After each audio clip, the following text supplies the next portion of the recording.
Teman-teman, sebelum kita mulai, teman-teman boleh maju ke depan supaya bisa isi kursi yang kosong dulu. Supaya nanti teman-teman yang baru datang bisa langsung isi kursi yang di belakang. Boleh yuk mulai ke depan. Barisan yang cowok juga ke depan.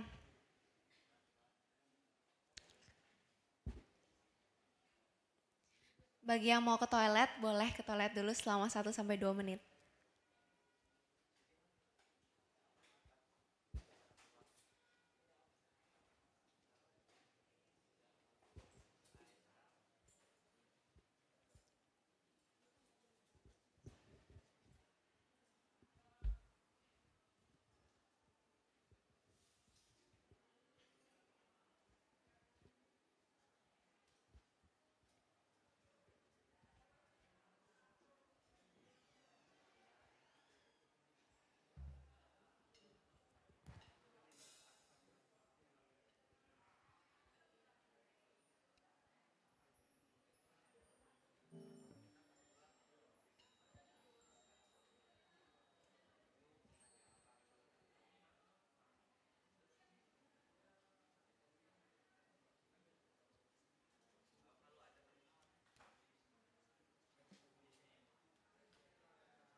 Teman-teman dipersilakan untuk saat teduh sejenak.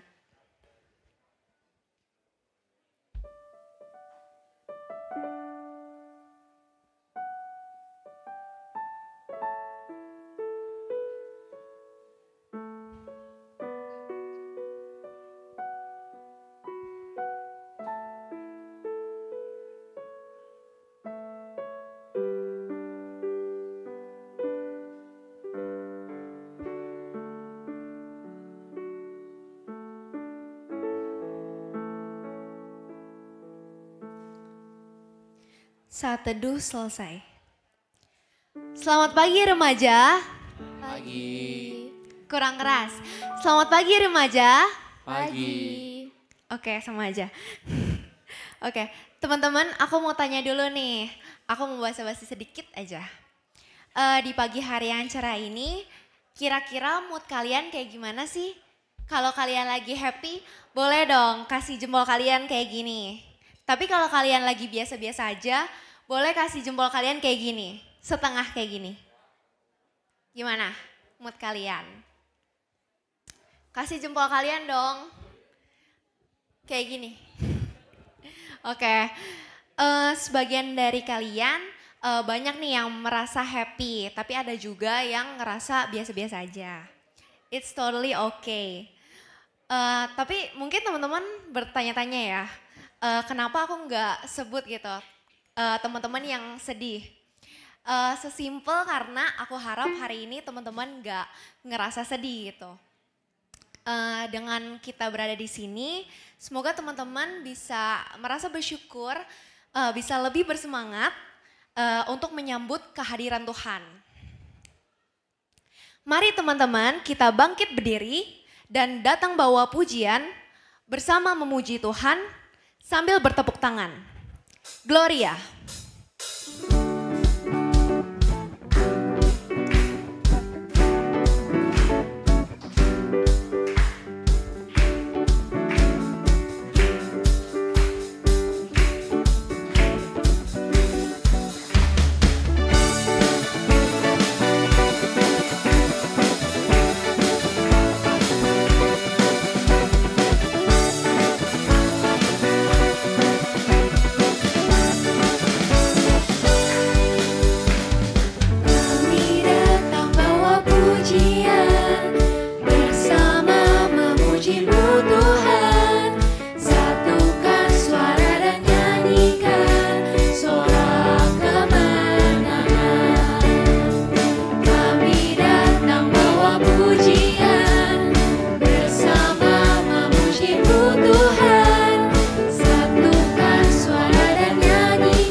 Teman-teman, sekarang aku mau ajak kita untuk coba renungin dosa yang kita lakukan selama 1 minggu ini, baik terhadap diri sendiri, orang lain, maupun terhadap Tuhan. Dalam 1 minggu ini, apakah kita sudah baik terhadap diri kita sendiri, orang lain maupun Tuhan? Apakah kita sempat menyakiti hati teman kita melalui perkataan kita? Dan apakah ada sikap kita yang menyakiti hati Tuhan? Seringkali kita ngerasa kita mampu untuk melakukan segala hal dengan kekuatan sendiri. Kita lupa untuk mengandalkan dan memprioritaskan Tuhan dalam hidup kita. Ada satu hal yang guru aku sempat ngomong dan itu ngena banget. Terkadang manusia di tengah kesibukannya, manusia ngerasa Tuhan harus memaklumi capeknya kita. Sehingga kita tidak perlu menyisihkan waktu untuk Tuhan. Tuhan, hari ini aku gak usah doa dulu ya Tuhan. Aku capek banget Tuhan, sekali ini aja. Besok aku doa Tuhan. Teman-teman, yuk sekarang kita ambil sikap berdoa. Kita pikirin bukan hanya untuk merenung dan mengingat, tapi mari kita sama-sama meminta pengampunan dari Tuhan. Dan gak lupa juga untuk memohon bantuan Tuhan untuk menolong kita supaya kita gak ngelakuin dosa itu lagi. Nun di bukit yang jauh.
Teman-teman, mari kita bersatu dalam doa. Selamat pagi Bapa, di pagi hari yang cerah ini kami datang ke hadirat-Mu untuk meminta ampun atas segala dosa yang telah kami lakukan. Kami tahu ya Tuhan, bahwa kami tidak bisa lepas dari Tuhan. Seharusnya kami menjadikan Tuhan sebagai prioritas kami. Biarlah ya Tuhan, apa yang telah kami renungkan ini, kiranya Engkau mengampuni kami dan memberkati kami supaya kami tidak berbuat dosa lagi. Terima kasih ya Tuhan, dalam nama Tuhan Yesus kami berdoa. Amin.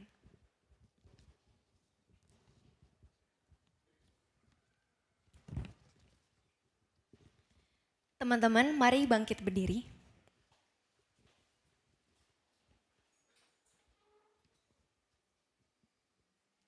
Berita anugerah pada hari ini diambil dari 1 Petrus 2 ayat 24 sampai 25. Ia sendiri telah memikul dosa kita di dalam tubuhnya di kayu salib. Supaya kita yang telah mati terhadap dosa, hidup untuk kebenaran. Oleh bilur-bilurnya kamu telah sembuh. Sebab dahulu kamu sesat seperti domba. Tetapi sekarang kamu telah kembali kepada gembala dan pemelihara jiwamu. Karena Tuhan Yesus telah mati di kayu salib untuk menembus dosa manusia, mari kita ikut berjalan bersama juru selamat kita. Sambil memberikan love sign ke teman di kanan dan di kiri kalian. Love sign seperti ini.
Dipersilakan untuk duduk kembali.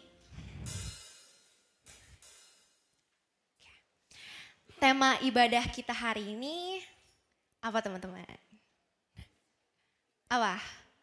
Coba serentak dong. 1, 2, 3.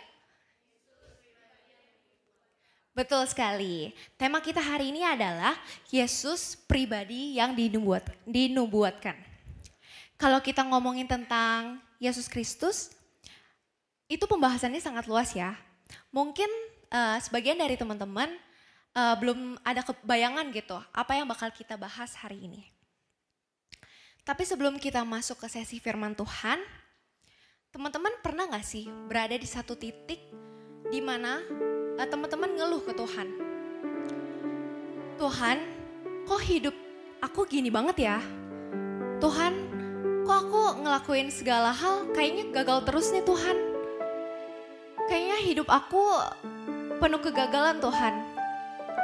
Kayaknya gak ada harapan lagi Tuhan. Aku pengen nyerah aja deh. Aku yakin setiap dari kita punya hidup yang penuh lika-liku. Walaupun kita baru di umur segini. Yang terbilang masih cukup muda. Lalu yang menjadi pertanyaan adalah, apakah akan ada titik terang? Apakah ada titik terang di dalam hidup kita? Mari kita siapkan hati dan pikiran kita untuk Tuhan dengan sikap yang tenang dan penuh hayatan. Mari kita menyanyikan lagu Tuhan Tahu.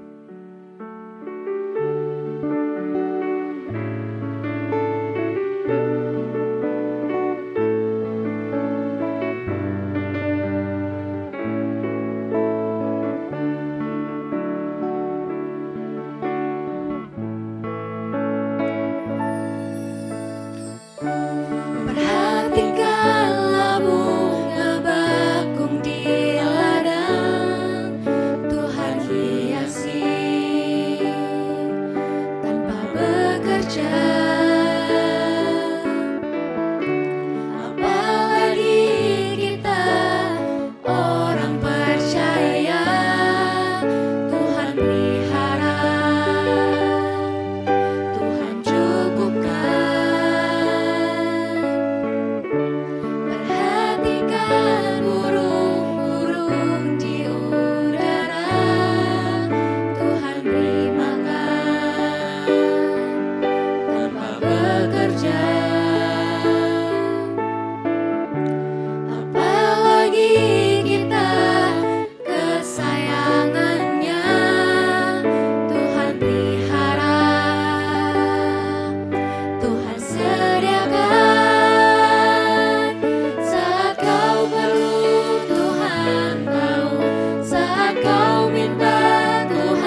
Betul Tuhan, seperti lagu yang baru kami nyanyikan bersama tadi, ketika kami menangis, Kau ada di sana.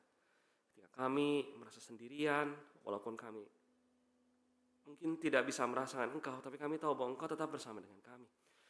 Kami selalu ada dalam rengkuhan-Mu, dalam pelukan-Mu, hari demi hari. Dan pelukan-Mu ini dapat kami rasakan langsung sekarang dengan dapatnya kami beribadah. Terima kasih Tuhan untuk kesempatan pada hari ini kami bisa bersama-sama beribadah. Dan terima kasih juga untuk kesehatan yang dapat kami miliki pada saat ini. Karena kami tahu bahwa tidak semua saudara-saudara kami di dunia ini dapat memiliki kesempatan yang sama seperti kami. Dan kami juga sadar bahwa tidak semua orang, bahkan keluarga kami, dapat kembali masuk ke gereja dengan badan yang sehat. Terima kasih untuk kasih karunia-Mu begitu besar. Dan seperti yang tadi Wael sudah katakan juga, terima kasih untuk udara, terima kasih untuk segala sesuatu yang telah Kau berikan dalam hidup kami. Sebentar lagi ya Tuhan, kami akan bersama-sama memikirkan, menggumulkan kembali apa artinya Kristus, Tuhan kami, sebagai seorang pribadi yang dinubuatkan. Kiranya Tuhan memberikan kepada kami hikmat, kekuatan, dan penyertaan, agar kami dapat mengerti apa yang mau Engkau tanamkan dalam diri kami untuk kami memikirkan kembali, mereorientasi kehidupan kami di hadapan-Mu. Memohon belas kasihan dan pertolongan-Mu ya Tuhan. Demi nama Tuhan Yesus, semua yang percaya katakan, amin. Halo, selamat pagi semua. Wow. Baik. Pertama-tama perkenalkan lagi ya, nama saya Adrianus Yosia. Dan tahun lalu kayaknya udah sempat bawa sharing ya di sini. Dan sekali lagi terima kasih untuk kesempatan yang diberikan ya, sehingga saya bisa membawakan sharing pada hari ini. Nah ngomong-ngomong, pada hari ini kita akan sama-sama menggumulkan, kita akan sama-sama memikirkan tentang Yesus sebagai seorang pribadi yang dinubuatkan.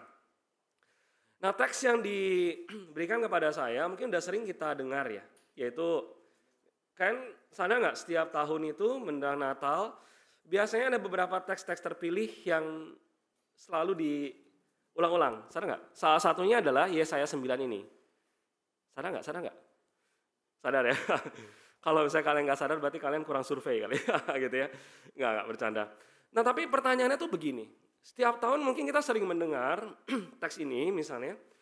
Setiap tahun mungkin teks ini dibacakan begitu ya di mimbar katakanlah, bahkan dibawa dalam renungan-renungan begitu. Tapi pertanyaannya, apakah maknanya bagi kita saat ini? Gitu ya. Itu mungkin yang akan sama-sama kita pikirkan, kita gali ya, kita diskusikan. Gitu ya. Nah, pertama-tama belum keluar ya slide-nya. Kalau belum nggak apa-apa. Mari silakan kita buka Alkitab kita yang diambil dari Yesaya pasal 9. Ayat yang pertama sampai dengan ke-6 ya. Yesaya pasal 9, semua bawa. Boleh dibuka kitab suci, handphone suci, tab suci, silakan ya. Dibuka, tidak masalah ya. Nah, tapi saya akan bacakan bagi kita hanya 2 ayat aja, oke ya. Karena yang akan berhubungan dengan apa yang akan kita bahas pada hari ini hanya 2 ayat. Jadi izinkan saya untuk membacakannya bagi kita semua. Yaitu yang pertama dari Yesaya pasal 9 ayat yang pertama dan Yesaya pasal 9 ayatnya yang ke-5 ya. Saya akan bacakan untuk kita. Yesaya 9 ayat yang pertama. Bangsa yang berjalan di dalam kegelapan telah melihat terang yang besar. Mereka yang diam di negeri kekelaman, atasnya terang telah bersinar. Ini ayat 9 ayat 1 ya. Dan nanti kalau teman-teman tertarik bisa baca bagian berikutnya. Teks ini menarik. Dan ayat yang kelima. Sebab seorang anak telah lahir untuk kita, seorang putra telah diberikan. Lambang pemerintahan ada di atas bahunya, dan namanya disebut orang. Penasehat ajaib, Allah yang perkasa, Bapa yang kekal, Raja damai. Wah kalau kalian ingat ada lagu ya, ada lagu yang dari teks ini ya, lirik ini ya. Oh udah bisa ya? Apa sudah bisa di ini lagi? Oh ya bisa. Oke keren. Nah jadi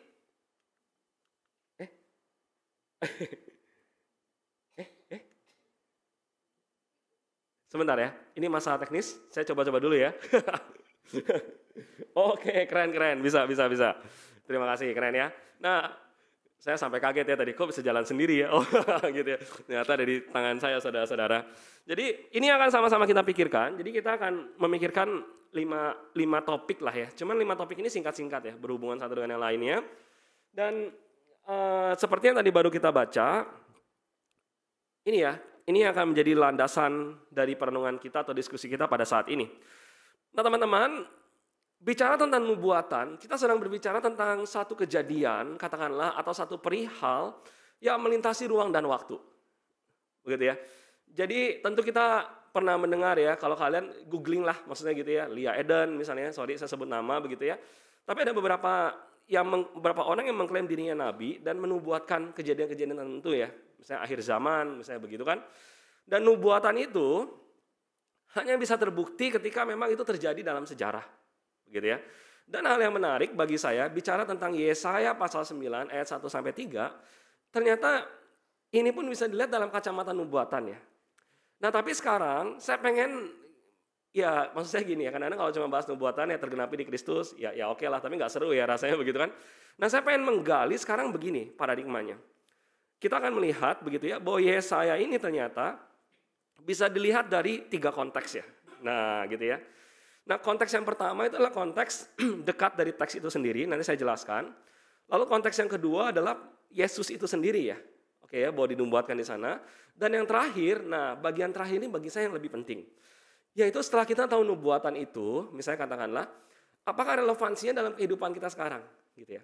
Nah poin yang saya pengen utarakan pada hari ini adalah bahwa ternyata nubuatan itu ya, satu sisi digenapi, gitu. Tapi satu sisi dia masih berjalan juga.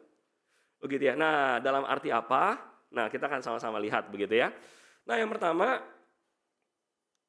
saya ingin mulai dengan ini ya. Oh ya, ini ya.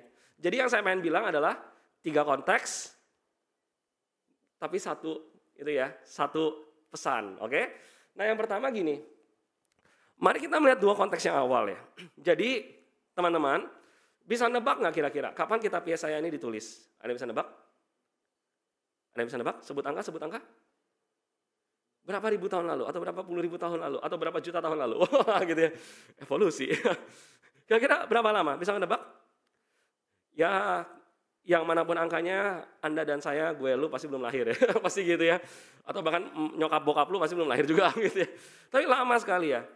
Ada kemungkinan, ya kira-kira kitab Yesaya ini kan sebelum pembuangan ya. Berarti bisa dibilang sekitar 2000 sekian ya sebelum Masehi. Ini bisa perdebatan ya detailnya. Tapi 2000 tahun, jadi kalau tambahin sekarang udah 4000 tahun, 5000 tahun yang lalu lah kira-kira begitu ya. Oke ya, bisa bayangin ya tua ya. Nah bayangin, kalau ditanya penulisnya siapa ya ada banyak pandangan begitu ya. Nah tapi bayangin, kitab itu sekitar 4000 tahun yang lalu begitu kan. Lalu katanya yang kita tahu bersama digenapi 2000 tahun, ini 4000 tahun lalu kan sekitar begitu, digenapi 2000 tahun yang lalu, betul ya? Waktu Yesus begitu kan. Nah kita akan lihat 2 konteks ini ya. Nah konteks yang paling dekat dari kitab ini sebenarnya, jadi tadi kan dibilang seorang anak akan lahir, bangsa yang akan dalam kegelapan gitu ya, melihat terang. Nah konteks yang paling dekat sebenarnya tuh ini ya. Kalian tahu nama Raja Hizkia dan Yosia? Tahu nggak? Tahu ya? Wih hebat, suka baca Alkitab kalian ya. Keren gitu ya. Nah jadi konteks dekat ada yang bilang, Yesaya ini, jadi pada waktu itu Yesaya tuh hidup di zamannya Raja Manasye. Kan tahu? Pernah dengar istilah Manasye? Pernah ya? Bagus. Nah dia tuh hidup di zaman Raja Manasye. Dan Raja Manasye ini ceritanya menurut kesaksian Alkitab, kalau kalian baca Tawarik ya, terutama ya. Kalau misalnya kalian baca Tawarik, Manasye ini raja yang jahat katanya. Jadi dia mengembalikan penyembahan berhala begitu, lalu dia ngelakuin pembunuhan tuh begitu. Jadi zaman dulu itu kan kalau mau minta persembahan sama dewa itu mainannya nggak murah loh. Yang paling mahal tuh ngebunuh orang ya. Jadi bukan kayak film-film gitu ya. Kalian film-film itu kan yang persembahkan tubuh manusia ya dibakar atau apa, itu benar-benar terjadi loh pada zaman itu ya. Memang ada begitu. Jadi bayangkan, saya membayangkan begitu ya. Situasi pada zaman itu mengerikan ya. Begitu ya. Dan memang itu yang sebenarnya mau digambarkan oleh Alkitab terutama di Tawarik ya. Bahwa situasinya pada zaman itu penuh kengerian. Ketika tidak ada Tuhan di sana, tidak ada kedamaian, begitu kan. Yang ada kehancuran dan ada kengerian, itu yang terjadi. Dan memang kalau kita baca Tawarik, teman-teman, muncullah Yosia kan, bukan saya, Yosia yang dulu itu begitu ya, yang dibilang Yosia itu sama seperti Daud ya, raja leluhurnya katanya. Kalau misalnya kita lihat di Tawarik ya, karena Yosia ini akhirnya semua berhala dihancurkan, begitu kan?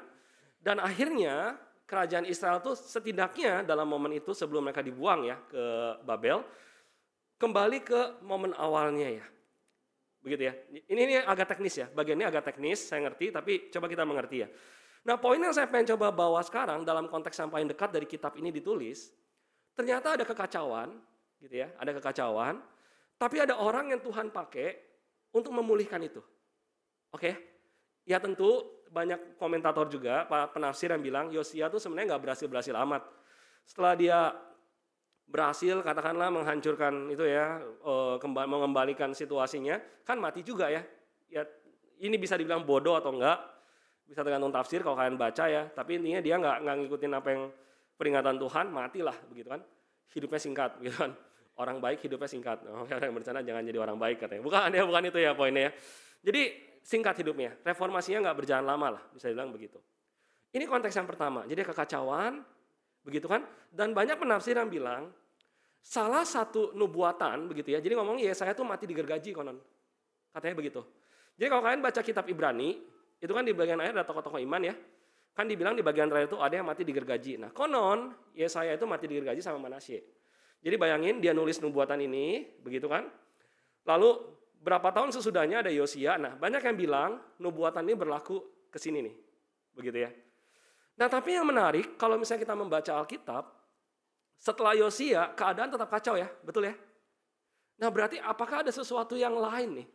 Apakah nubuatan ini misalnya akan terjadi lagi atau enggak? Nah, itu kan pertanyaannya gitu ya. Nah, makanya orang-orang bilang nubuatan yang berikutnya adalah berkaitan dengan ini ya, Kristus ya. Jadi saya pakai gambar ini. Jadi yang kedua, jadi bayangin ya 2000 tahun di Yosia katanya tergenapi di situ. Nah tapi sekarang kita masuk ke zaman Kristus nih. Begitu. Nah lalu sebelum zaman Kristus bagaimana? Nah teman-teman bisa cek ya, zaman Maleaki, Hakim-Hakim, begitu ya, itu zaman raja-raja tuh ya, pembuangan, Daniel, terus ada nabi-nabi kecil itu ya. Nah, itu tuh menarik melihat konteksnya dan memang dari situ terlihat bahwa bangsa Israel masih bergumul tuh. Dan kalau teman-teman tahu 400 tahun sebelum Yesus datang, itu bangsa Israel tuh diserang sama Romawi rasanya. Tahu Romawi? Alexander Agung, ada yang tahu? Tahu ya, Alexander Agung itu? Nah, seingat saya 400 tahun. Iya, rasanya sih itu ya. Jadi yang disebut itu, dan kalau teman-teman tahu, tolong koreksi saya juga, setahu saya tuh keluar intertestamen ya itu ya. Atau misalnya keluar yang, kalau kalian tahu yang Deuterokanonika, pernah dengar? Pernah dengar? Deuterokanonika? Jadi kalau lihat Alkitabnya orang Katolik, tengahnya ada Deuterokanon, tahu nggak? Tahu ya, tahu. Itu namanya Deuterokanon ya, Deuterokanon, kanon kedua ya. Nah masa-masa itu keluar kitab itu ya, ada Makabe segala macam. Dan teman-teman tahu kondisi politik Israel itu nggak bagus lah, begitu ya. Jadi bayangin ya. Jadi kalau kalian tanya loh sebelum Yesus bagaimana? Ada sejarahnya, bisa dibaca, begitu ya. Menarik juga. Lalu pas zaman Yesus dia datang, sebenarnya situasi politiknya nggak terlalu baik juga. Seperti yang saya bilang waktu itu ya, mereka dijajah ya. Nah tentu kita tahu keadaan dijajah itu bukan keadaan yang baik ya. Nah bangsa kita, bangsa Indonesia gitu ya, pernah dijajah sama beberapa bangsa begitu. Nah tapi berdasarkan studi sejarah yang baru tentu sekarang bukan 350 tahun ya, tapi bergantian begitu ya. Dan juga hanya berlaku di wilayah tertentu. Tapi narasi-narasi itu, katakanlah di wilayah tertentu itu kayak di Jawa misalnya. Kita tahu ada dampak yang keras ya. Tahu jalan Anyer Panyarukan itu kan ya? Itu kan ya? Nah itu kan sebenarnya hasil tanda petik dari penjajahan itu ya, ada hasilnya. Tapi pada waktu itu situasinya tuh nggak baik lah. Rakyat menderita begitu ya. Nah bisa dibilang keadaannya orang Yahudi pun begitu. Nah konon berdasarkan kitab Makabe, jadi kalau Deuterokanonika itu kalau kalian lihat tengahnya ada namanya kitab Makabe ya. Pernah dengar nggak Makabe? Pernah? Wah lu pada baca apa sih? Makabe itu yang kitab Makabe, itu tuh ceritanya ada sampai orang Romawi itu ya masuk ke bait Allah, ke ruang yang maha kudus, terus potong kepala babi buat sembah ke Zeus tuh. Nah, ya lu pada mungkin bilang ya babi, ya apa salah dengan babi, kan babi enak kok gitu ya. Setelah potong kita makan. Nah, bagi orang Israel pada waktu itu babi itu haram, ya kan? Jadi memenggal babi dan membasuh darahnya dalam ruang yang maha kudus, wah itu profan ya, mengerikan sekali. Jadi bangsanya jatuh lah. Nah makanya pada waktu itu, kalau teman-teman tertarik ya, dari bangsa Israel pada waktu itu, semacam gerakan akar rumput ya, ada semacam keinginan atau ada semacam kesadaran bahwa harusnya ada Mesias yang datang nih. Situasinya lagi problematik begitu kan. Nah makanya di sini, kalau kalian nanti baca Injil ya, nah itu kan narasinya menarik ya, begitu ya, bahwa ternyata Yesus memang, ya ini kisah yang lain lagi, memang yang bisa saya bilang, Yesus memang datang akhirnya sebagai seseorang yang memberikan jawaban. Begitu ya. Nah, tentu jawabannya dalam arti apa? Secara ya tentu ternyata berbeda dengan harapan orang-orang pada waktu itu ya. Dia datang bukan membebaskan kita dari perbudakan, misalnya, tapi ternyata dari perbudakan dosa. Nah itu kan ya, secara spiritual ada pemaknaan begitu kan. Lalu Yesus datang, memang dia menyembuhkan, tapi tidak hanya menyembuhkan luka fisik, begitu kan. Tapi dia juga datang untuk membawa kesembuhan pada luka apa? Luka batin. Misalnya begitu kan. Yesus datang tidak hanya misalnya untuk membawa, katakanlah ya, untuk membawa satu perdamaian. Betul, dia tidak hanya membawa perdamaian dalam arti dunia jadi tiba-tiba tenang begitu ya, kosong begitu kan. Tapi dia datang untuk membawa relasi yang dipulihkan dalam dunia yang keotik ya. Saya begitu ya. Nah, jadi kita melihat dalam dua hal ini sebenarnya, nubuatan ini kayak semacam berlaku dua kali ya. Bisa nangkep nggak poinnya ya? Nah, makanya para teolog biasanya yang saya tahu melihat ini tuh sebagai pandangan dua gunung ya. Jadi kalian pernah nggak naik ke atas puncak gunung begitu ya? Lalu katakanlah ngelihat ya, kayak ada yang pernah ke Semeru nggak? Bromo atau apa, gunung-gunung itu pernah? Puntang di Bandung, pokoknya gunung lah, pokoknya gitu kan ya. Kalian di puncak gunung, lihat puncak gunung kan begitu ya. Dilihat dari puncak gunung itu kan dia kayak satu gunung gitu ya. Nah ternyata misalnya kan tanpa kalian sadari ada orang pakai drone kan. Dilihat dari samping, ternyata gunungnya dua gitu. Bertumpuk begitu ya. Nah ini yang biasanya para penafsir bilang, dalam menafsir kajian ini, dalam menafsir Yesaya ini, dia kayak dua gunung gitu. Bahwa satu sisi dia seakan-akan terpenuhi pada zaman yang sebelumnya, Yesaya, tapi ternyata nubuatan itu belum terpenuhi lengkap ya, sampai kepada Kristus. Begitu ya. Nah jadi dari sini yang saya pengen kita lihat, ini nubuatan ya, Yesus adalah pribadi yang dinubuatkan. Dan memang betul, kalau kalian baca Injil seperti yang tadi saya bilang, semua terpenuhi ya, penasihat ajaib, Allah yang perkasa, kekal. Nah, bagi saya mungkin itu sesuatu yang kita tahu. Oke ya? Nah, cuman sekarang saya mau narik konteksnya tuh lebih jauh sedikit. Yaitu ini ya. Nah, ini kesimpulan yang tadi saya bilang. Nah, cuman konteks yang pengen saya angkat lebih jauh adalah satu lagi tuh yang ini ya. Bagaimana dengan hari ini? Nah, itu teknis ya. Dalam arti kan, ya udah, ada ini biasa. Kalian bisa cari lah apa yang saya bilang, 2 point view tadi ya, 2 point mountain view itu. Jadi definisinya atau katakanlah terjawab dalam dua hal. Nah, tapi yang menurut saya penting sekarang ini, apa yang bisa kita lakukan? Terus kalau kita tahu dan dinubuatkan dalam Kristus misalnya, poinnya apa buat kita sekarang? Iya kan? Nah, menurut saya yang pertama, ini saya cuma bawa satu konteks ya. Tadi WL udah sebut cuaca panas ya, betul ya? Nah, cuaca panas itu kira-kira karena apa? Global warming ya. Dan bahkan kalau kalian baru tahu, misalnya belakangan ini ya, ada istilah yang baru lagi keluar tuh. Global boiling. Sudah pernah dengar? Pendidihan global. Coba cek deh, cross check di Google ya. Nah, ada satu narasi yang bagi saya ini menarasikan hal yang menarik ya. Hal yang menarik. Nggak tahu ya, saya kalian pernah lihat nggak? Narasi, Mata Najwa pernah buat narasi ini. Ada yang pernah tahu nggak tentang global warming? Ada yang pernah lihat? Belum? Lupa deh nonton apa aja sih. Nggak apa-apa, bercanda ya. Ini ya, saya mau tunjukin satu video. Nah ini, kita lihat ya. Kita akan lihat satu konteks aja ya. Dan bagi saya, video ini menarasikan hal yang menarik ya tentang pemanasan global atau sekarang pendidikan global pada saat ini ya. Dunia di tahun 2050. Bayangkan, udara saja tidak berpihak kepada kita. Suhu memanas ekstrim. Sebagian orang terpaksa mendekam setiap hari di ruang ber-AC dengan handuk basah menyeka wajah. Mata terus berair. Dan kita hanya dapat tertidur di setiap subuh karena cuma itu waktu yang cukup sejuk. Di luar tembok rumah kita, Peningkatan suhu menyebabkan kekeringan parah di banyak belahan dunia. Hanya orang kaya yang bisa membayar air. Keran-keran di tempat publik dikunci. Hutan-hutan terbakar. 2 miliar orang berhadapan langsung dengan suhu yang bisa meroket sampai 60 derajat Celcius. Titik panas di mana tubuh manusia tak dapat bertahan lebih dari 6 jam. 2050, permukaan laut naik drastis menyebabkan badai ekstrim.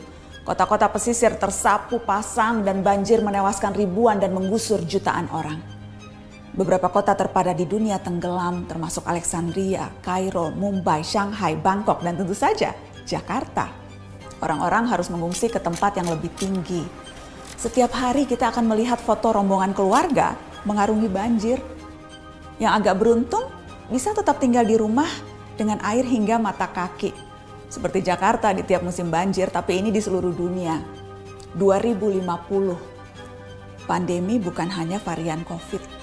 Perubahan suhu, banjir, urbanisasi, dan pergerakan populasi manusia mengakibatkan penyebaran penyakit. Setengah dari populasi dunia beresiko tertular malaria atau demam berdarah. Wabah baru bisa melampaui angka kematian penyakit jantung, menciptakan krisis perawatan kesehatan. Perusahaan asuransi pun menolak melayani. Apa yang kita lalui 2 tahun kemarin, tampak tak ada apa-apanya. 2050, kelaparan merajalela. Populasi dunia meningkat sampai 9 miliar jiwa, walau tingkat kesuburan manusia menurun. Terlalu banyak mulut harus diberi makan, sementara dunia kekurangan air dan lahan yang bisa digarap. Bahan makanan akan semakin mahal, jumlah orang kurang gizi di dunia pun terus meningkat. Sementara bantuan logistik, kalaupun ada, pasti tiba terlambat karena terhambat bencana di mana-mana. 2050, hubungan internasional tak lagi akur. Setiap negara menjadi egois dan saling curiga. Perdagangan global macet karena negara-negara berhenti mengekspor dan memilih mempertahankan sumber daya mereka sendiri. Padahal jutaan orang butuh bermigrasi. Tapi banyak negara lockdown dan menjaga perbatasan dengan tentara. Sedikit kesalahpahaman akan menciptakan perang. Dan seperti biasanya netizen lalu memperuncing keadaan dengan memenuhi media sosial dengan teori konspirasi dan video-video propaganda. Teman-teman, meski terdengar seperti naskah disaster movie, itu tadi tidak mengada-ngada, menghayal atau menakut-nakuti. Semua gambaran itu berbasis pada penelitian dan data-data saintifik. Hitungan skenario 2030, 2050, 2100 per tahun semuanya ada. Isu ini bahkan telah mempertemukan para pemimpin dunia, tak terkecuali Indonesia. Kemarin Presiden Jokowi hadir dalam KTT COP26, sebuah forum tingkat tinggi yang diikuti 197 negara. Mereka membicarakan masa depan, rencana untuk menghalangi skenario-skenario tadi terwujud. Memang sulit, karena masing-masing negara punya kepentingannya sendiri. Akan ada tarik ulur yang berbelit-belit, tapi kesepakatan harus dilaksanakan. Dunia harus melakukan pengurangan karbon secara progresif, mencapai target 0 emisi segera. Negara-negara maju yang secara historis lebih bertanggung jawab harus mau membantu pendanaan negara-negara lain untuk ikut memerangi krisis iklim. Dunia berpacu dengan waktu. Gelisah tidak akan menghalangi 2050 sampai di kalender kita. Kita harus serius mempelajari isu ini, termasuk mengawal kebijakan dan langkah-langkah pemerintah. Sorotan terhadap COP26 menegaskan Indonesia selama tinggal di planet yang sama tidak terbebas dari resiko maupun tanggung jawab.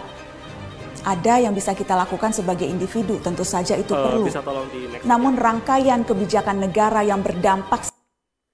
Oke, jadi gini ya poinnya ya. Ada beberapa catatan saya. Yang pertama, kalian nanti bisa lihat ini kalau mau lebih lengkap di internet ya, silakan dicek. Tapi ada catatan, ini sebenarnya videonya keluar tahun 2021. Gitu ya. Lalu yang kedua, COP26 waktu itu kalian percaya nggak percaya ya, tapi waktu itu saya kirim paper tuh. Waktu itu ada divisi teologianya, bahas ekoteologi, saya kirim paper. Jadi ada ya COP26 itu ya. Dan memang ada salah satu, data saintifik ya, masalah saintifik itu. Ini kan penelitian ya. Nah yang Najwa coba kasih itu sebenarnya di sini, itu poinnya tuh memang yang paling mengerikan lah, kasarnya begitu ya. Problem yang bisa terjadi seperti itu.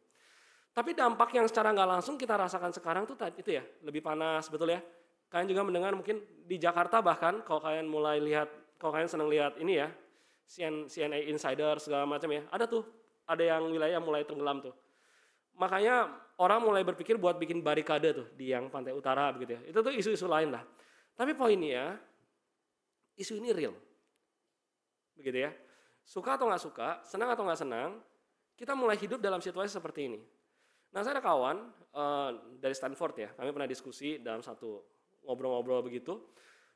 Akhirnya saya pernah bilang begini, menurut lu gimana misalnya ya? Berarti kita ini bakal hidup di situasi yang bukan unhospitable, tapi inhospitable. Gitu, itu beda tuh, inhospitable, unhospitable. Ternyata dunia kita mulai tidak baik lah, begitu ya. Nah ternyata hal ini pun sebenarnya secara teologi ya, itu mulai dirasakan ya. Misalnya ini buku dari Jürgen Moltmann, Jürgen Moltmann, dia ini orang WCC dan orang Reform ya. Jadi denominasinya Reform. Dan dia nulis buku tahun ini tentang ini, The Spirit of Hope ya. Nah yang menarik adalah, kira-kira kesimpulan itu begini ya. Nah ini ya. Jadi dalam situasi dunia seperti ini, dia melihat kita ini hidup dalam cengkraman kematian, dia bilang. Contoh yang pertama problemnya tuh anxiety ya. Tadi terima kasih ya, WL udah bilang tuh ya, baik pada diri. Oh itu kata yang penting ya. Karena zaman sekarang ini kita hidup dalam anxiety ya. Sadar atau nggak sadar loh. Pernah nggak kalian bangun pagi sesak nafas misalnya, waduh menghadapi dunia, PR gitu ya. Lihat orang menyebalkan itu lagi, misalnya begitu kan. Jadi bayangkan ya, anxiety ya. Dan itu memang terjadi. Lalu misalnya, saya pernah ngobrol juga sama salah satu seorang yang peduli mental health dan juga isu ini ya. Saya tanya, global warming ini ada dampaknya nggak ke mental health? Ada. Anxiety setiap hari. Dan akhirnya makanya Moltmann bilang, dan ini yang masalah ini ya yang bagian bawah, bullying misalnya. Sebenarnya bullying itu apa sih fenomenanya? Nggak dikasihi kan?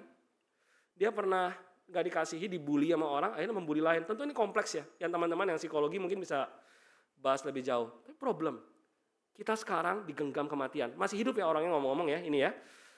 Dia sampai buat buku itu. Buku yang kedua, yang bagi saya menarik adalah, ini ya, Resisting Structural Evil. Ini menarik. Molo Beda ini orang Lutheran. Kalian tahu Lutheran? Ada yang nggak tahu Lutheran? HKBP, teman-temannya tahu HKBP? Tahu HKBP? Tahu?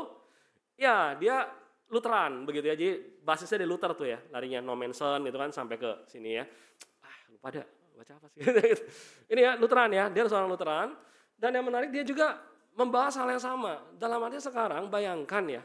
Contoh sederhananya gini, sekarang kekeringan di mana-mana ya. Betul ya? Kekeringan di mana-mana. Lalu katakanlah kalau kekeringan di mana-mana, bisa gagal panen nggak? Kemarin Badan Meteorologi dan Cuaca Indonesia udah mulai memprediksi itu. Mulai bisa gagal panen loh. Kalau mulai gagal panen, kurang makanan misalnya, apa yang terjadi? Kalau negara akhirnya nggak bisa mensupport lagi misalnya, apa yang terjadi? Jadi poin yang saya pengen coba bilang dari sini ya, dan ini juga ya, dan sebagai summary juga, dampak ecological crisis ini besar gitu. Nah, di sini poinnya. 3 konteks, teman-teman ya. 3 konteks, zaman dulu, Yesus dan sekarang, ada konteks yang sama. Semuanya ada problem nih. Digenggam kematian tadi ya. Mungkin kalau dalam bahasa yang Moltmann. Ada yang berbeda enggak? Ada. Yesus datang sebagai puncak dari nubuatannya. Gitu ya. Jadi, setelah dari sini kalau kalian keluar lalu bilang akan ada Yesus yang lain, enggak ya. Bukan itu poinnya ya, bukan gitu. Jadi enggak, perbedaannya apa? Yesus datang dulu gitu ya.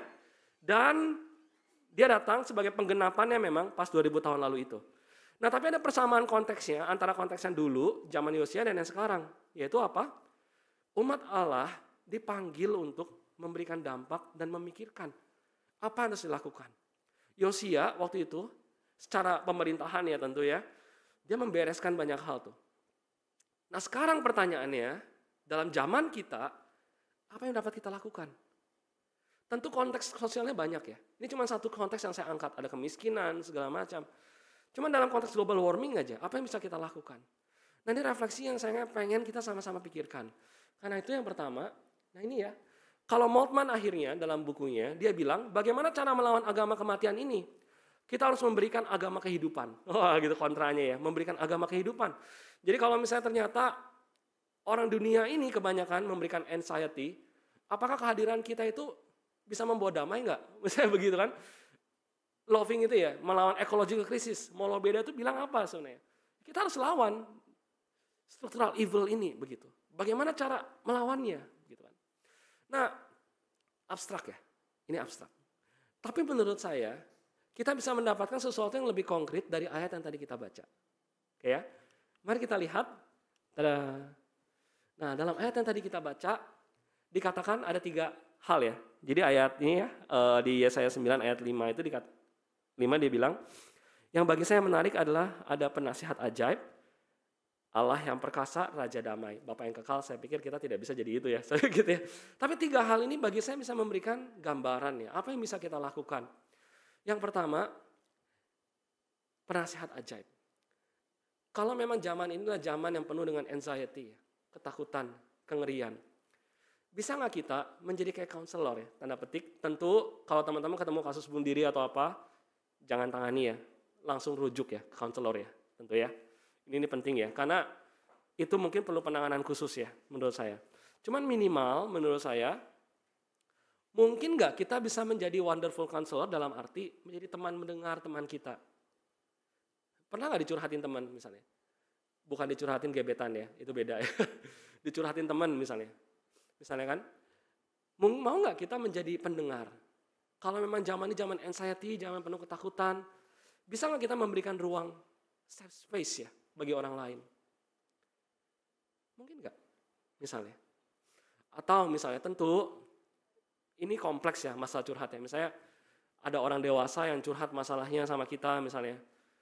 Nah, sampai cari solusi, nah itu juga mungkin kurang sehat ya. Ini mungkin ada problem lain yang perlu di garis bawahi. Cuman poinnya adalah, ini sama teman lah begitu ya, safe space misalnya. Bisa nggak memberikan itu? Lalu yang kedua yang bagi saya yang bicara tentang masalah yang ini ya, Allah yang perkasa ya. Nah kehadiran kita di dunia ini mungkin kan menjadi semacam gambar Allah ya. Nah mungkin Allah yang perkasa menurut saya berhubungan sama vokasi kita sebagai seorang percaya. Teman-teman pernah terbayang nggak? Kalian di sini semua masuk SMP SMA betul kan ya? Berdasarkan survei yang ada dari pemerintah, orang yang bisa masuk SMA itu cuma sekitar 40%. Bayangin 40% dari populasi. Jadi ketika kalian sekarang bisa masuk SMA, 4 dari kalian bisa masuk SMA, berarti ada 6 orang lain yang nggak bisa masuk SMA. Masuk kuliah 10% dari populasi, bayangin. Jadi kalau kalian 1 orang bisa masuk duduk di bangku kuliah, berarti ada 9 orang lain yang nggak bisa. Poinnya adalah, pernah terbayang nggak kenapa kita mendapatkan kasih karunia yang sebegitu besar? S2 saya misalnya, saya post graduate kan, saya graduate. Cuma 3%. Bayangin teman-teman. Pernah membayangkan nggak kenapa kita bisa mendapatkan kesempatan itu? Mungkin inilah pentingnya kita untuk belajar serius kan. Karena ada masalah yang harus kita hadapi ke depannya. Belajar begitu ya, menjadi sesuatu yang penting karena mungkin itu menjadi bagian yang Allah tunjukkan dalam hidup kita supaya kita bisa menjadi berkat nanti. Kamu jadi entrepreneur, scientist misalnya, ya kan? Sosiolog, problem yang Najwa bilang tadi itu perlu interdisiplin loh penyelesaiannya. Hubungan bilateral misalnya, saya pernah ngobrol sama teman kerja di UN, misalnya gitu ya, ngobrol. Nah, apa yang dia lakukan, kamu tahu nggak? Ngecek perundingan itu setengah mati loh, harus tahu konteks negaranya, harus tahu apa yang dilakukan misalnya ya sama negara itu rumit loh. Perlu pembelajaran yang penting. Teman-teman, ada sesuatu yang bisa kita lakukan. Nah, saya ingin kita tutup hari ini dengan ini ya. Nah, ini ya. Ini John Stott ini, kan pernah dengan nama John Stott? Pernah dengar? Nggak dengar juga nggak apa-apa ya, santai aja. Nah, ceritanya dia itu pernah buat doa ini ya. Nah, saya ingin tutup pertemuan hari ini dengan pembacaan ini ya. Coba teman-teman bisa tutup mata begitu ya, sambil saya bacakan untuk kita ya. Ya. Saya akan bacakan untuk kita. Yesus Tuhan, Engkau telah menjadikan gerejamu di dunia sebagai garam untuk menghindari pembusukan dan juga terang untuk menerangi kegelapan.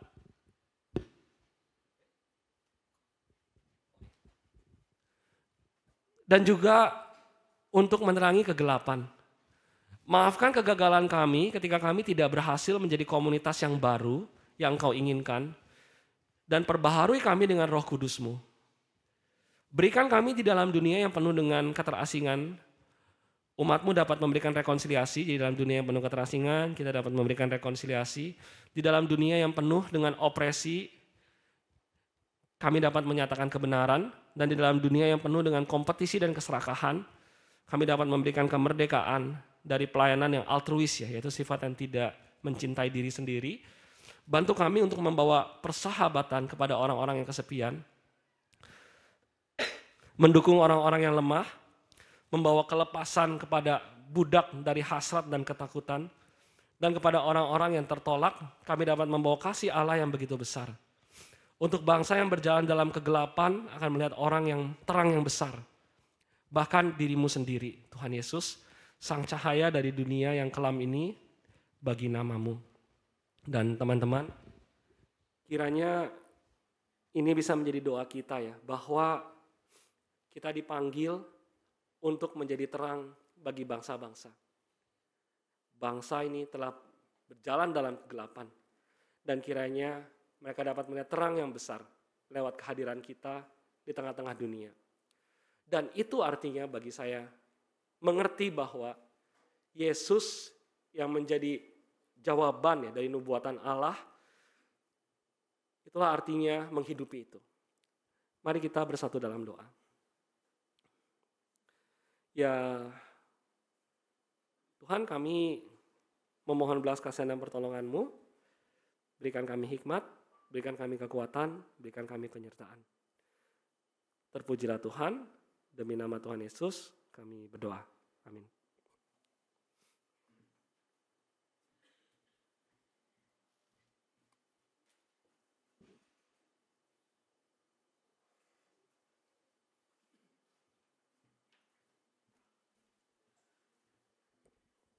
Teman-teman, saya ajak kita untuk sama-sama berdiri.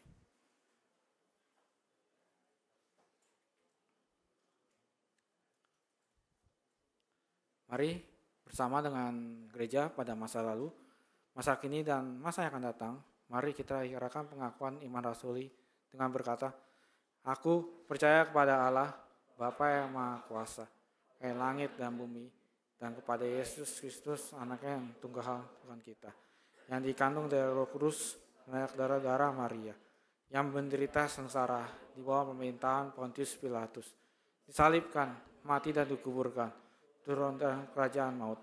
Pada hari yang ketiga, bangkit pula dari antara mati, naik surga, duduk sebelah kanan Allah, Bapa yang Maha Kuasa, dan dari sana ia akan datang untuk menghakimi orang hidup yang mati. Aku percaya pada Roh Kudus, gereja yang kudus, persekutuan orang kudus, pengampunan dosa, bangkit orang mati, dan hidup yang kekal. Amin. Silakan duduk. Sebentar lagi kita akan doa syafaat.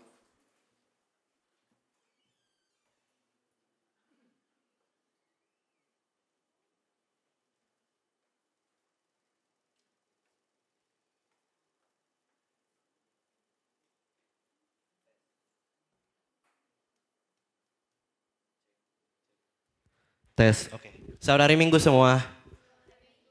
Oke, lama tidak berjumpa ya teman-teman ya. Udah sekitar 2 bulanan ya kayaknya saya nggak ini ya, karena saya di sekolah minggu ya. Jujur gugup loh, kayak lagi jatuh cinta pada pandangan pertama loh, udah lama nggak ketemu loh ya. Oke, jadi teman-teman kita mau doa syafaat sekarang. Ada beberapa topik doa yang pengen kita bawain. Jadi yang pertama aku pengen ngajak kita semua berdoa untuk Camp KR yang akan dilaksanakan di bulan Desember. Biarlah acara Camp KR itu bisa berjalan sesuai dengan rencana Tuhan saja dan dapat mempererat hubungan di KR Pernias ini. Yang kedua itu aku pengen ngajak kita semua berdoa untuk kebaktian Natal KR kita yang akan dilaksanakan di tanggal 17 Desember. Biarlah di acara Natal nanti, di hari Natal nanti nggak ada kericuhan, nggak ada perpecahan-perpecahan yang mungkin lagi hektik banget belakangan ini di dunia ini. Biarlah acara Natal nanti bisa berjalan sesuai dengan rencana Tuhan saja. Dan pokok doa yang terakhir, aku ingin berdoa untuk yang mungkin udah sempat dinotis tadi, kayak kasus bunuh diri. Jujur aku agak sedih teman-teman, karena di bulan ini aja aku udah ngedenger 2 sampai 3 kali berita bunuh diri gitu. Dan itu menurut aku udah sangat banyak banget gitu loh. Apakah kita sebagai anak-anak yang mengenal Tuhan mau membiarkan hal itu terjadi begitu saja? Aku pengen ngajak kita semua berdoa untuk hal tersebut. Mungkin dengan kita mendengarkan teman-teman kita bercerita, mendengarkan orang lain bercerita, mungkin itu juga bisa membantu, bisa menguatkan diri mereka gitu loh. Karena aku nggak mau hal ini terjadi terus gitu loh. Karena Tuhan udah mengorbankan nyawanya di kayu salib untuk kita semua, masa kita mau menyia-nyiakannya dengan melakukan bunuh diri gitu loh. Jadi yuk kita mau sama-sama berdoa, kita mau angkat ketiga topik doa ini. Mari kita berdoa. Tuhan, terima kasih ya Tuhan atas penyertaan-Mu sampai hari ini ya Tuhan. Kepada kami semua ya Tuhan, kami masih bisa bernafas, masih bisa datang di kebaktian remaja hari ini ya Tuhan. Dan terima kasih juga ya Tuhan atas penyertaan-Mu. Engkau telah memimpin kebaktian remaja ini sampai pertengahan ya Tuhan. Teman-teman, aku ingin mengajak kita berdoa untuk topik berdoa yang pertama yaitu Camp KR.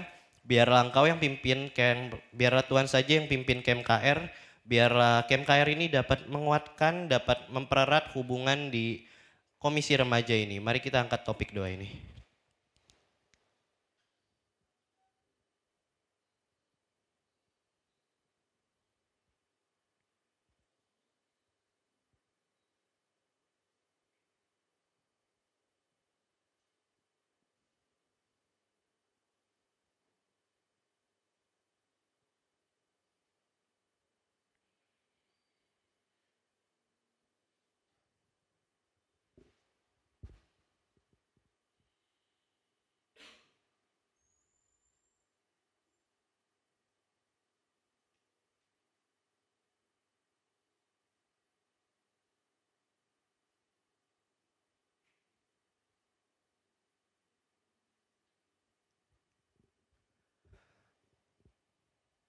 Yang selanjutnya kita mau berdoa untuk hari Natal nanti, untuk kebaktian Natal Komisi Remaja kita.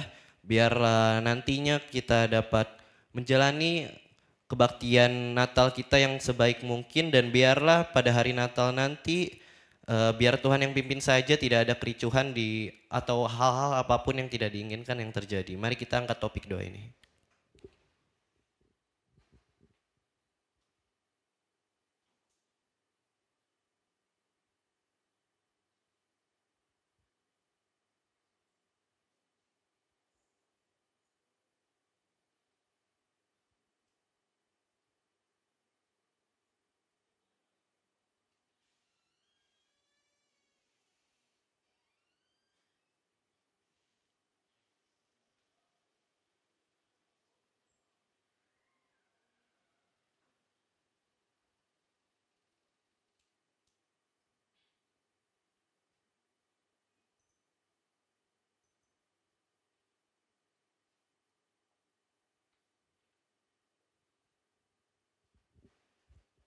Yang terakhir aku pengen ngajak kita semua berdoa untuk kasus bunuh diri yang belakangan ini sedang banyak terjadi. Biarlah kita dapat berdoa untuk kasus ini agar semua ini dapat terhentikan, hanya di dalam Tuhan saja kita dapat menjalani kehidupan ini. Mari kita angkat topik doa ini.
Tuhan terima kasih ya Tuhan atas pimpinanmu kepada kami semua ya Tuhan sampai sekarang ini ya Tuhan. Tuhan kami juga ingin berdoa untuk teman-teman kami yang mungkin tidak hadir pada kebaktian kami hari ini ya Tuhan. Biarlah Engkau yang pimpin segala alasan-alasan mereka yang menggagalkan mereka untuk datang pada kebaktian hari ini ya Tuhan. Entah pergumulan mereka atau mereka sedang sakit.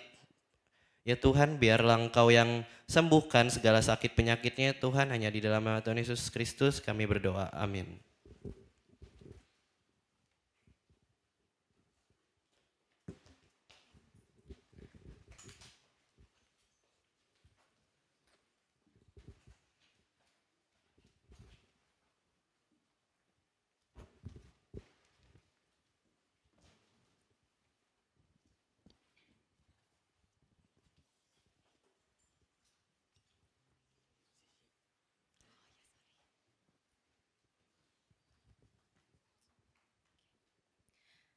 Oke, bagi teman-teman yang belum dapat amplop persembahan boleh angkat tangan. Teman-teman pelayan boleh bantu untuk memberikan amplop persembahannya.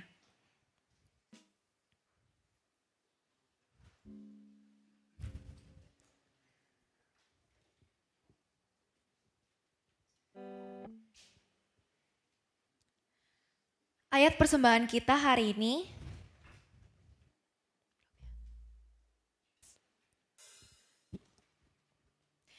2 Korintus 9 ayat 8.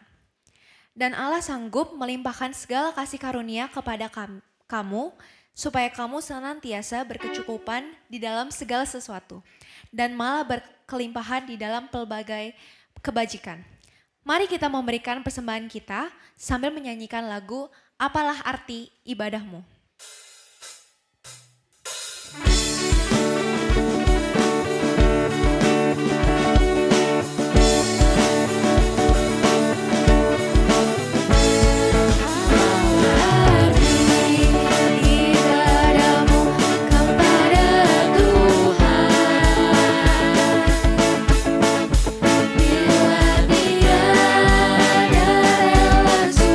Sujud dan sungguh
Teman-teman, mari kita bersatu dalam doa.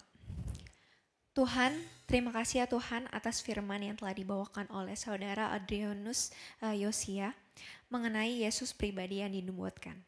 Biarlah ya Tuhan oleh pertolongan-Mu, iman kami semakin bertumbuh hari demi hari. Tuhan, kami telah memberikan sedikit dari apa yang kami punya. Biarlah Tuhan Engkau dapat memberkati supaya persembahan ini dapat dikelola dengan baik dan hanya untuk memperluas kerajaan-Mu saja ya Tuhan. Biarlah ya Tuhan Engkau memberkati jalannya ibadah kami sampai akhir. Terima kasih ya Tuhan, dalam nama Tuhan Yesus kami berdoa. Amin.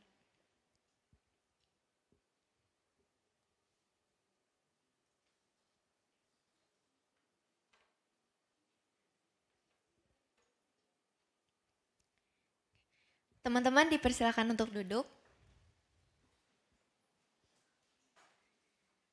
Oke, terima kasih Ko Adrianus Yosia sudah membawakan firman hari ini.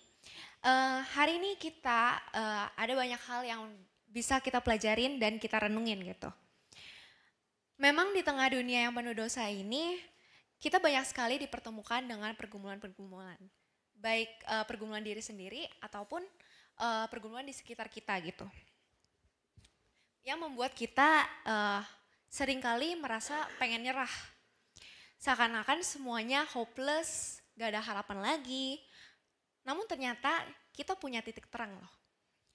Dalam Yesaya 9 ayat 7 dikatakan, sebab seorang anak telah lahir untuk kita, seorang putra telah diberikan untuk kita, lambang pemerintahan ada di atas bahunya dan namanya disebut orang. Penasihat ajaib, Allah yang perkasa, Bapa yang kekal, Raja damai. Seperti pribadi Yesus, ada 3 tindakan yang dapat kita renungkan dan lakukan seperti yang tadi pembicara bilang.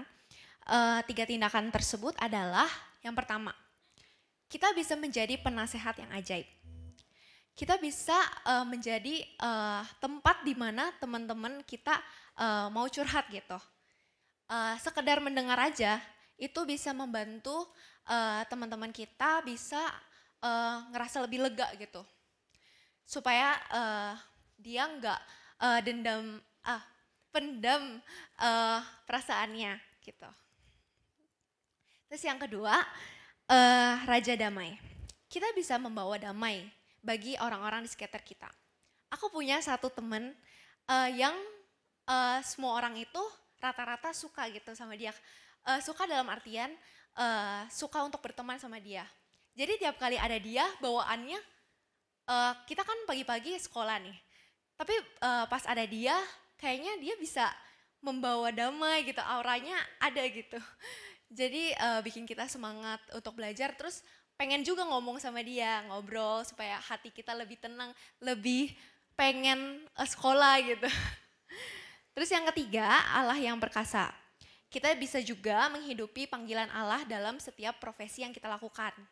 Jadi seperti pelayanan, pelayanan itu nggak sekedar di gereja aja. Kita bisa melakukan pelayanan tersebut di hal-hal yang kita lakukan. Kita bisa menjadi berkat bagi orang-orang di sekitar kita. Ya kalau kalian dengar 3 tindakan itu mirip ya sama kita menjadi garam dan terang dunia gitu. Di tengah kegelapan dan kesuraman dunia, terang Yesus menyinari setiap dari kita. Memenuhi dunia yang penuh dosa ini dengan terangnya yang ajaib. Ia memancarkan kasih-Nya kepada semua manusia agar kita tidak lagi merasa pesimis dan takut di tengah dunia yang penuh dosa ini. Untuk meresponi dan untuk tekad, mari kita menyanyikan lagu Shine Jesus Shine.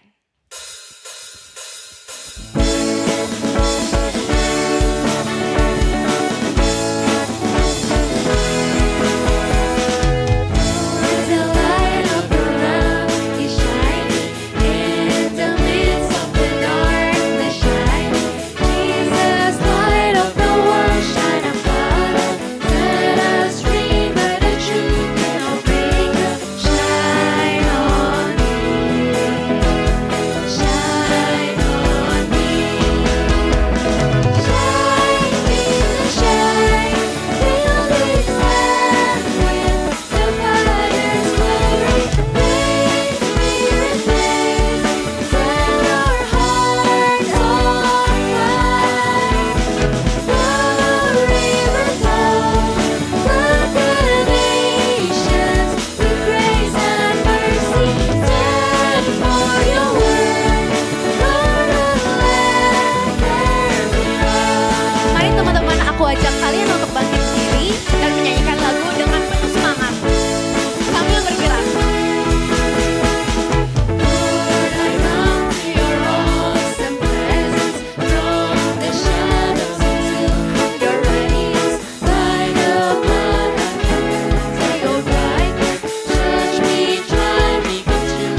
Rekanku sekalian, teman-teman yang terkasih di dalam Tuhan, kita sekarang sudah sadar bahwa Yesus datang untuk menggenapi rencana Allah di dalam dunia.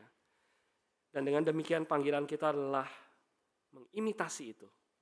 Mengimitasi Yesus yang telah datang ke dalam dunia, membawa penyembuhan, membawa kelepasan, membawa kebenaran ke dalam dunia ini.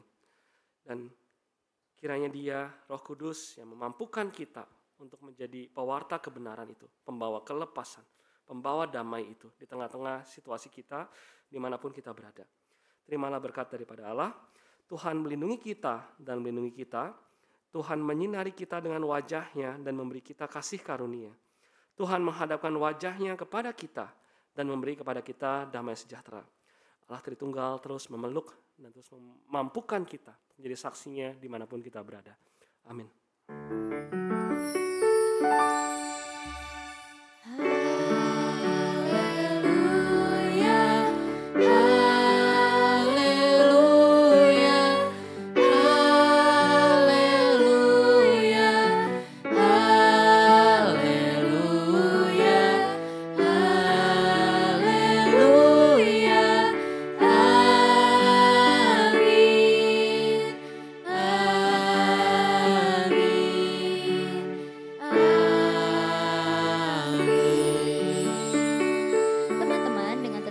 Berdiri, mari kita menyanyikan lagu Shine Jesus Shine sekali lagi.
Saat teduh selesai teman-teman.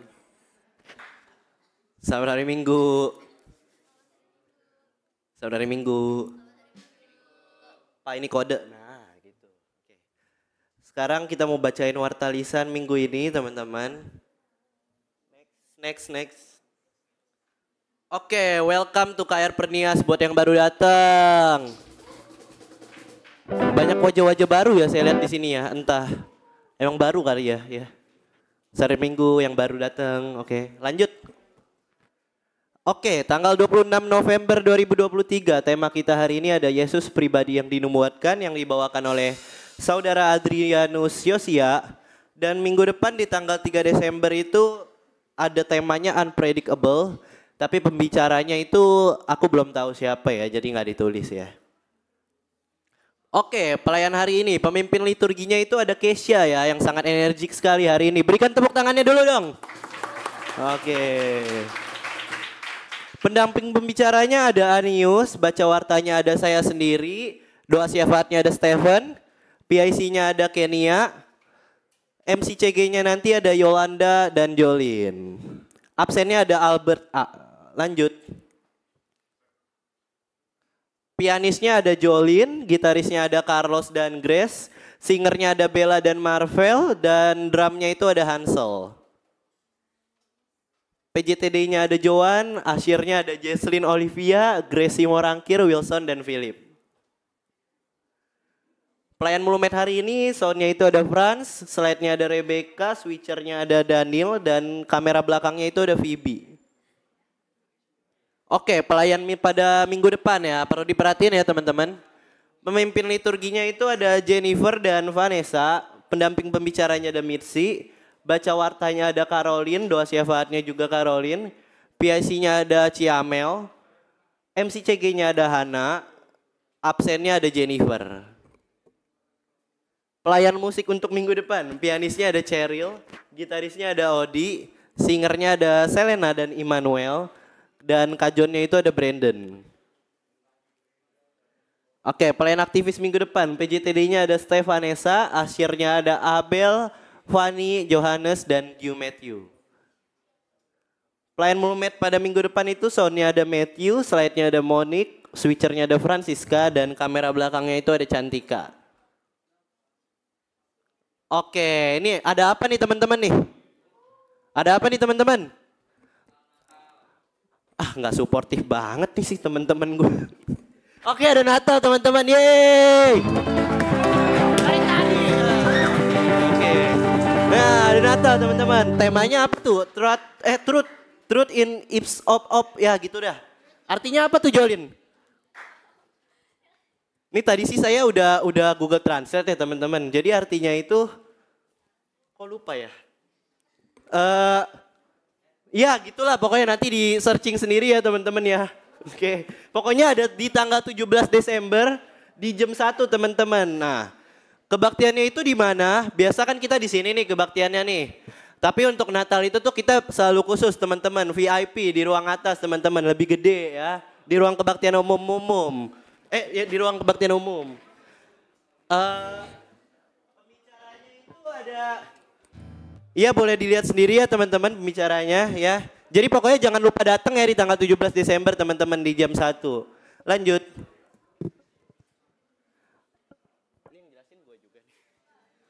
Oke, ini seperti biasa ya karena... Oh mau lu yang jelasin Kes?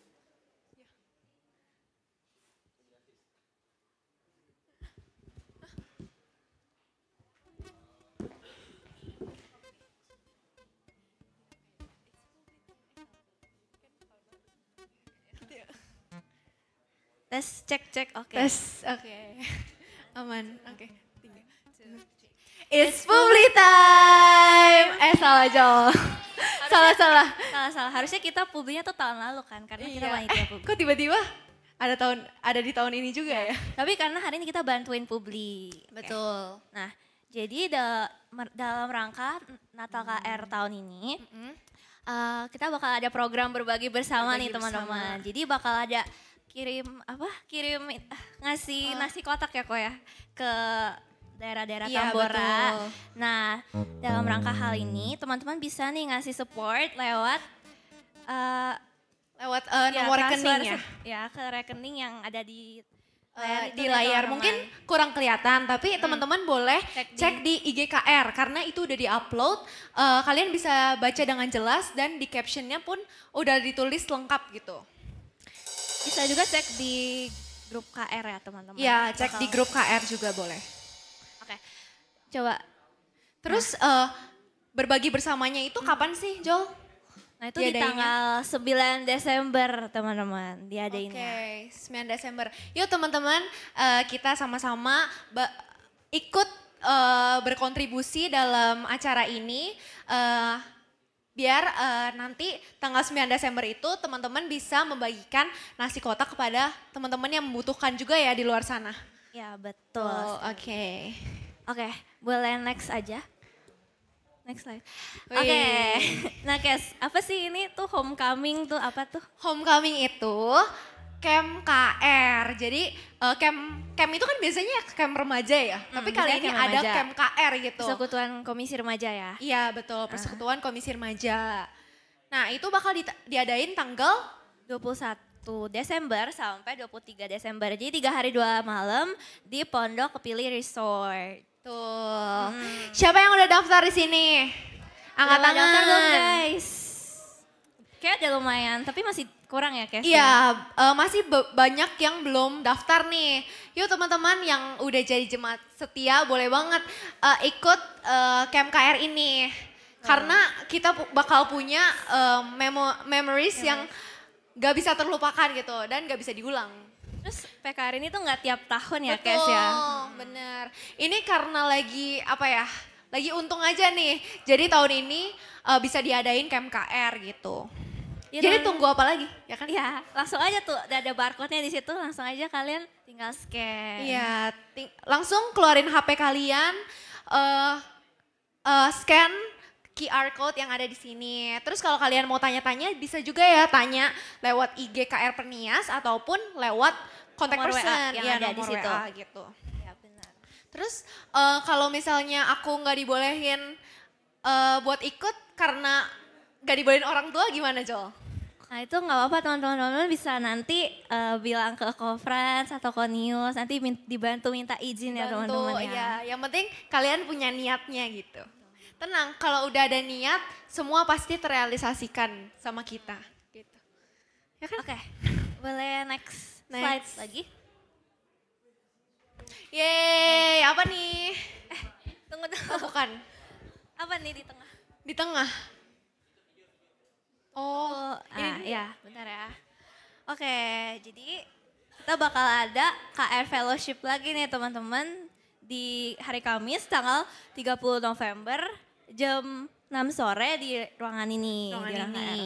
Heeh. Nah, itu apa sih Kes ada let's talk about titik-titik itu maksudnya Let's apa? talk about, apa nih? Apa Ada ya? bentuk ada bentuk Ada lo. love-nya ya di tengah-tengah. Apa nih kira-kira?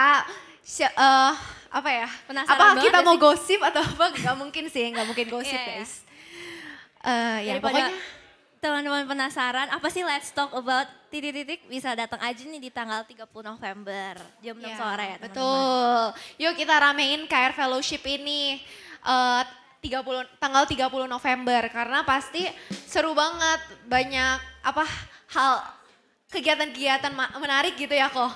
Ya kan kok? Iya. Oke. Masih ada lagi nggak Pen? Masih ada. Daftarnya di mana Jol?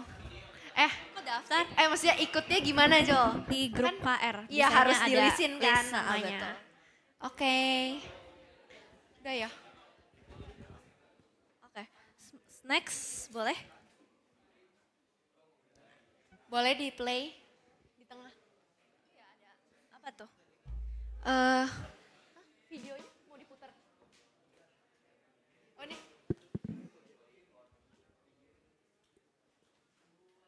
Videonya bisa diputar, di play. Diputar.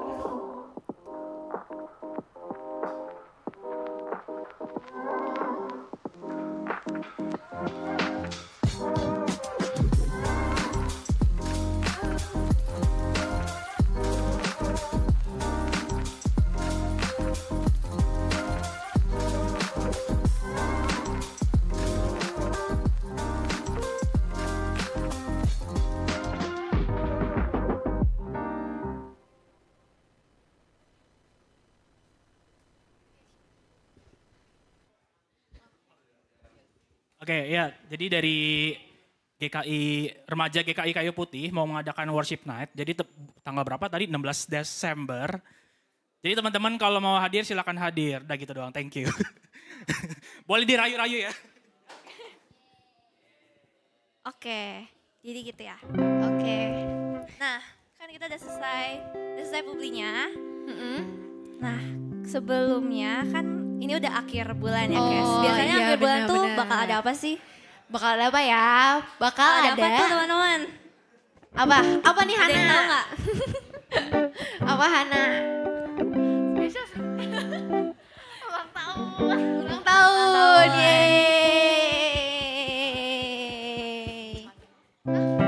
Oh, oke. Oke, nah sebelumnya boleh dilihat dulu nih di kiri kanan belakang kalian ada yang baru nggak guys? Kalau ada yang baru dijorokin aja biar kita kita mau kenalan. Iya. Ada nggak? Ada yang muka-muka baru gitu. Ini? Ada? Oh ya ada ya. Oh bukan ya? Udah Oh, pernah. udah pernah. Oke. Coba kita lihat. Nih. Bukan ya? Itu sebelahnya kok. Nggak tahu. Coba tadi. Udah pernah Oh, udah ya? pernah. Beneran? Beneran? Oh, oke. Oke. Kalau gitu, Berarti semuanya jemaat setia KR ya? betul. Oke. Buat teman-teman yang ulang tahun November boleh yuk maju ke depan. Ya, teman-teman yang Karena merasa bakal dapet- ulang tahun di bulan November Nah. gitu. Karena bakal dapat hadiah. Marvel. Langsung nih kayak Marvel nih langsung berani. Gini guys. Siapa lagi nih? Ini ada listnya nih di sini nih. Kita bacain ya. Iya, kita bacain. Ada Ko Anius, ada Brandon, ada Ciolin, ada Cantika, ada Ko Matthew, Matthew, ada Immanuel, ada Kai. Iya, ada Marvel, ada Mitzi, Monik, Nathaniel, Niki, Phoebe, Selena, Steven, Novel, Darren, enggak ada. Ya udah itu. Atau yang nggak disebutin boleh nih maju guys yang ulang tahun November. Rame ya Kes ya? Bulan November rame nih. Anak-anak KR pada lahirnya di bulan November nih. Oke ini aja, segini doang. Nih, Koanius juga. Oke, nah karena ini udah banyak nih Kes. Biasanya kan kalau ada yang maju ke depan kita bakal tanya-tanya dulu nih. Betul. Mulai dari mana, Jol? Dari Steven lah. Boleh, oke. Sebagai... Oke. maksudnya Sebut. apa ya? Dimulai dari Steven gitu loh. Iya. Oke. Ulang tahunnya yang keberapa? Terus pengucap pertamanya siapa? Sama harapannya nih di tahun ini apa? Lea. Sebutin nama juga ya. Oke, perkenalkan semua, nama saya Steven ya. Tadi usia keberapa? Usia ke-20 saya. Beneran. Maksudnya bohong itu lebih tua apa lebih muda tuh maksudnya? Sorry ya kalau kelihatan tua ya, sorry ya. Oke. Terus apa lagi tadi? Pengucap pertama kebetulan organisasi kampus saya. Ya. Jadi diucapin dari IG story langsung organisasi kampus saya. Ya. Ya. Wishnya itu semoga yang datang yang baik-baik aja. Kalau ada yang datang yang buruk-buruk dikuatkan sayanya. Amin. Amin. Oke, next. Ulang tahun ke-16. Pengucap pertamanya anak KR. Oke, siapa? Oke, anak KR tapi nggak ingat. Gak apa-apa. Terus wish-nya untuk tahun ini apa? Sukses belajarnya. Bentar lagi udah mau UAS ya, PAS gitu. Ya oke. Lanjut. Ya, sedih ya kalau Nama Koko. Oh ya, namanya Nios, udah tahu semua lah ya. Umur 22, belum paling tua tapi di sini ya. Middle lah, middle. Siapa yang lebih tua lagi? Pengucap pertamanya sih teman kecil, tapi kalau di KR itu Cigres. Wah, Cigres. oke. Mantap. Terus wish-nya apa kok? Wish-nya adalah kalian semua daftar camp ya buruan ya. Pak, saya Ayo. pusing ya. Harus dikabulin Iya, guys. harus dikabulin gitu. Biar Ko Anius happy gitu, yuk. Nama aku Marvel, tapi aku belum ulang tahun. 4 hari lagi. Oh, ulang tahunnya. belum ulang tahun. 4 hari lagi berarti tanggal 30. Ingetin ya. Ya kan? Ya, oke. Udah itu doang. Oke. Nah, itu pengucap pertama tuh, Ko Steven. Oh. Thank you, Ko. Wish-nya? Oh, belum. Belum ya? Tapi boleh kan wish-nya? Wish-nya. Ya, sehat-sehat aja, sekolah sukses, keluarga juga Oke. sehat-sehat. Oke. Itu aja. Oke, amin. Oke, lanjut. Nama saya Selena, ulang tahun ke-15, pengucap pertama teman sekolah. Siapa? Oh, teman sekolah. Oke. Terus tadi umurnya berapa? 15. 15. Wish-nya apa buat tahun ini? Semoga nilainya makin bagus. Amin. Oke. Nama aku Novita, ulang tahun Novita. ke-15. Terus wish-nya tahun ini lebih better, lebih seru. Oh, oke. Amin. Terus pengucap pertama kamu siapa? Teman sekolah. Teman sekolah. Oke. Lanjut. Nama aku Vibi, ulang Oke. tahun ke-16. 16. Oke. Pengucap pertama ciciku. Oke, Cikesi yang jauh di sana. Oke. Terus wish-nya semoga pelayanannya dilancarkan. Apa wish-nya? Semoga pelayanannya dilancarkan. Oke, semangat Vivi. Nama aku Mitzi, aku ulang tahun ke-18. Pengucap pertamanya Pibi. Terus wish-nya ya sama kayak Bibi, semoga pelayanannya dilancarkan. Oke, amin, Mit. Oke, yang terakhir adalah Ci Olin. Hai, aku Olin. Aku tahun ini ulang tahun ke-20. Udah tua guys, makanya udah bukan teenage dari lengser dari KR ya secepatnya. Terus wish aku apa ya? Cepat lulus kuliah, IPK-nya memuaskan. Sama pengucap pertamanya pacar aku. Wih, oke. Mantap. Oke. Guys, masih ada satu lagi nih. apa? Satu sepuh kita. Satu Ko sepuh. Edi, boleh? Ko Edi. Boleh kok lagi loh. Ayo kok. Boleh dipersilakan, Ko Edi. Ayah di KR. Koko di KR. Ayo.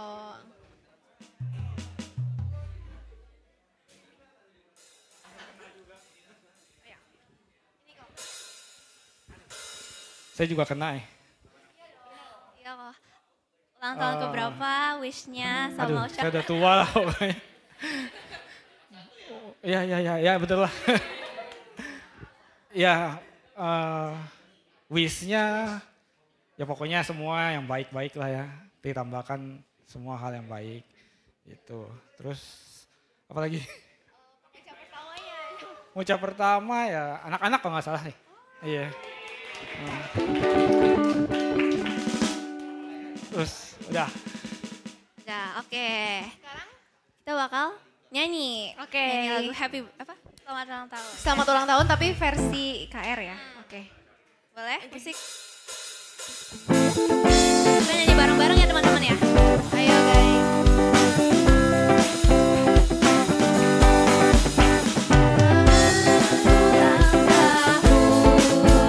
Kami ucapkan padamu selamat hari jadi. Tuhan Yesus memberkati.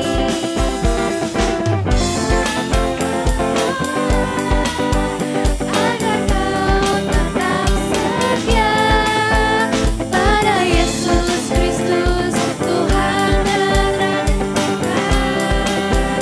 Oh,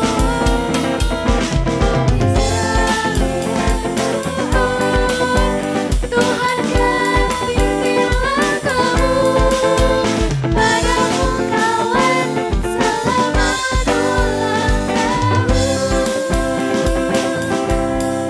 Oke, tim dokumentasi boleh? Hah?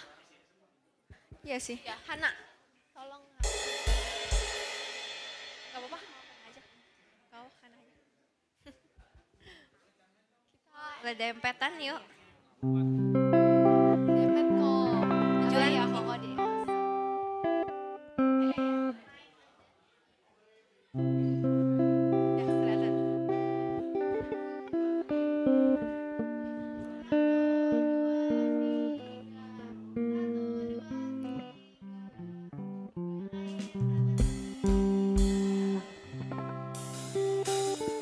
Oke, kita mau minta doa dulu. Oh ya, ditiup dulu guys. Diam dulu. Oke, dikibas-kibas.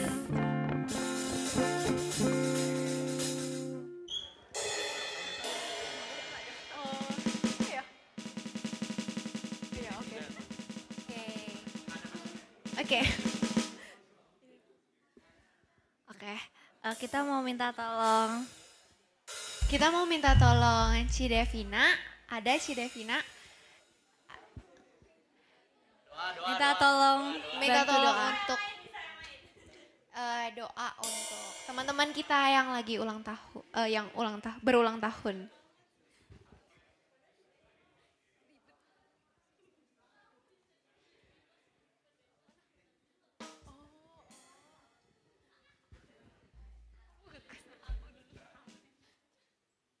Oke teman-teman, mari kita bersatu dalam doa.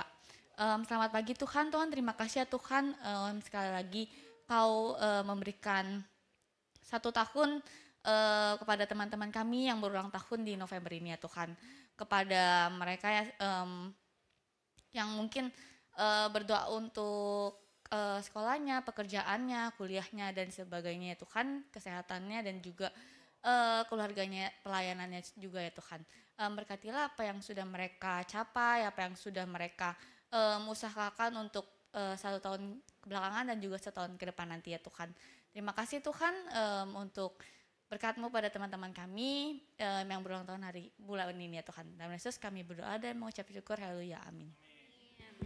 Thank you.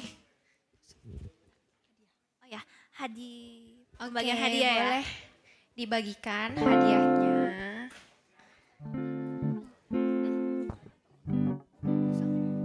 Itu aja. Wah. Lihat.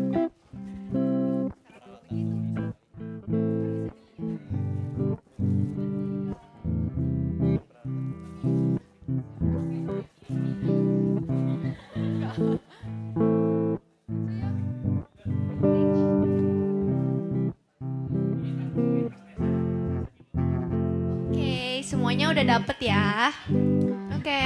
Jadi sekian dari CG hari ini. Happy Sunday and God bless you guys. Happy Sunday.